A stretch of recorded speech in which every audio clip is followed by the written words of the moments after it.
Another apprentice tip that I've picked up that's become very handy, I've learnt this from not only my race team but working as an aircraft maintenance engineer, is to paint mark your bolts. Now, anytime you're doing a big job or any job at all, you want to make sure that everything's torqued, and we know sometimes it can get confusing. We're working on different cars, different models, different specs.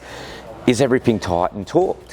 What we usually do is we go around with a paint marker. Let's say if I take this sway bar link off and I put it back on, I just put a bit of mark there between the nut and the whatever's behind it there. That tells me that when I go to check the job over, I know that's tight.